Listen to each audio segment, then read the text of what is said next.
Hey there, comic book fans. I'm back from the comic shop again this week.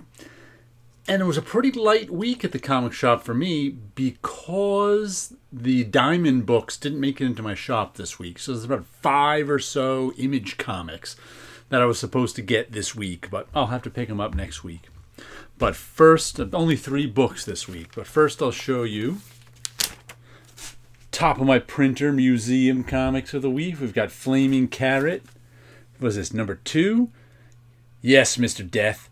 I'll play you a game, but not chess. Bah phooey. My game is wiffle ball. Ha ha ha ha. So there is the Flaming Carrot. I can't speak today. Flaming Carrot challenging Death to a game of wiffle ball. And this one is just a sort of random Jimmy Olsen cover I picked with water damage on it. I'm obliged to say I hate water damage because everybody who shows a water damage comics always tells you that they hate water damage, as if there's someone out there who loves water damage and goes, I can't wait to get my new comics into the tub. But anyway, there's a random Jimmy Olsen I used to buy like random Jimmy Olsen comics in the 90s when I saw them on sale at my LCS. So I got about 20 of them or so. But fun to look at those all week on the top of my printer. Now I'll pick a couple more. And let's see what actually came in this week. Garth Ennis and Jason Burrows, The Ribbon Queen. I think AWA, I think this is a horror book. I think I ordered the first issue at Final Order Cutoff. Just because it interested me. I don't think I put the whole series or mini-series or whatever it is, to $4 book from AWA. There's some more AWA stuff out this month. We'll see. If I like it, I'll get the rest of them on. Does it tell? Oh, hold on. It's down here. It says 1 of 8. So it is a mini-series. If I like the one, I'll put the other 7 on the pull list. Speaking of mini-series, it's Teenage Mutant Ninja Turtles Usagi Yojimbo Where When. This is 5 of 6. Oh, it's a wraparound. We got a new Usagi series. It's back at Dark Horse. Coming out in September after this, last issue of this would be out in August. So I don't know if the new series is going to be in color or not. It didn't get into color until IDW started publishing it. All the Dark Horse stuff was in black and white, so I have no idea if it's going to be black and white or color, but who doesn't love Stan Sagi's Usagi Yojimbo? Everybody I know does, so you should too. And then the last thing I picked up was something I picked up off the shelf, a $7 book. Western sci-fi space outlaws with a Clint Eastwood swipe. Heavy too, good paper. Who does this? Created, written, and illustrated by Marco Fontanilli. That's kind of one of the reasons I picked it up. I kind of like these auteur cartoonists, so I have no idea what it's about. Feels like it's about 40 pages or so, but it's heavy paper, so random design pages. Let's see if there's some more Clint Eastwood stuff. Not really. Lots of big drawings.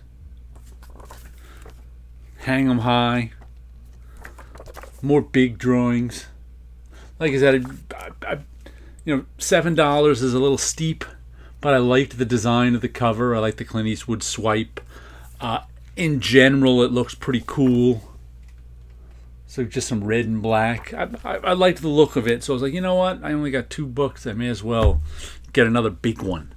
I also want to show you a couple things I finished reading this week, just because I'll be talking about these on our Friday night show with Paolo and Wilson. But I finally finished up Black Science. I don't know when I got this, a month or 2 ago. It's 43 issues. I enjoyed it. I actually want to read it again. It's good when you read something and want to read it again. Because like I said, I always read my comics twice when I get them in individual issues. I don't usually read something this big twice in a row. I'll give it a couple of months. But I enjoyed it, but I don't know if it's shallower than I think or deeper than I think. There's stuff that the plot is so complicated and a little convoluted and chaotic at times, and the characters kind of, being that it deals with alternate worlds, there's different variations of characters. I don't even know if we ended with the same characters we started with, or there were other alternate world copies of them. That's one of the reasons I want to, because sometimes when you read something and it's all new, I pay attention to the plot a lot more than other things. And then when I read it a second time, I can see more of the subtleties of it. That's what I want to do with this. I want to see more of the subtleties of it because I think they're there. They might not be. I'm not 100% sure because it was very, it was an interesting book.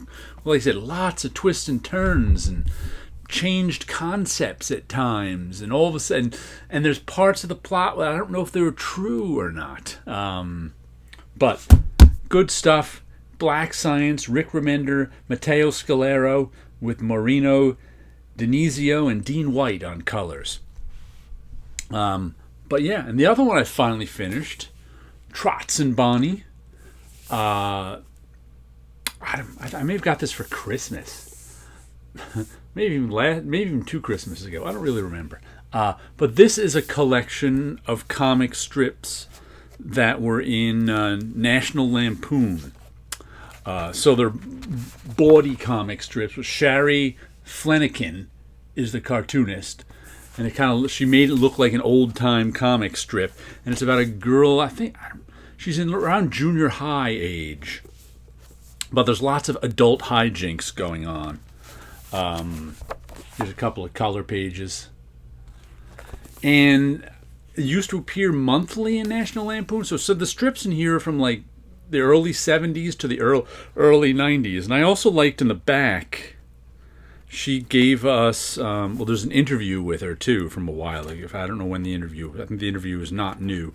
But she gives us a page by page, she gives us a strip by strip breakdown of what was going on at the time, kind of what she meant by the strip, what was happening in the world, what made her write this strip.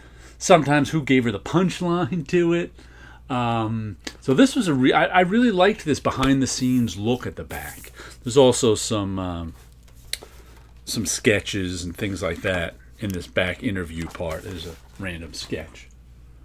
But it took me a while to get into this. I had it sitting next to my chair in my to be read spot for a while, and I was just reading it every now and then. Finally, in the last 2 weeks, I was like, you know what? I really want to get into that and read it. So I started reading it more and more and really enjoyed it. I think the strip got better and better as it went on. All right, let me show you some of my art now. What do we got here? This is our Dreams of Things 197. I just inked one of the versions of 200 I have today. So we're getting closer. I kind of like this one.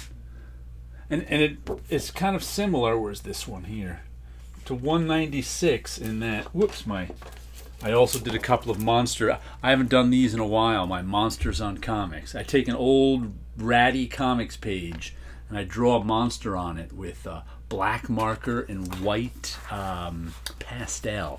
So those are. I've done a series of these. I haven't done one in a while. I usually give him names. What's his name? Grinny Sharpman. That's Grinny Sharpman.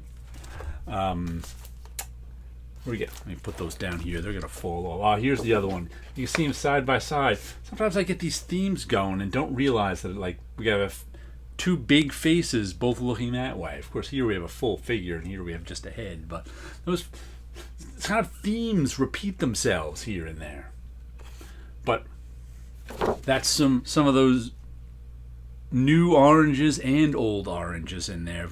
I bought new markers this beginning of the summer, so I keep getting new colors in here. All those blues and violets. Now I have so many blues and violets now. And I believe there's one new orange in the sky and maybe one new orange in her face. So it gives me colors I haven't seen before in these when I've been doing them for so long with the same colors. All right, so there you go.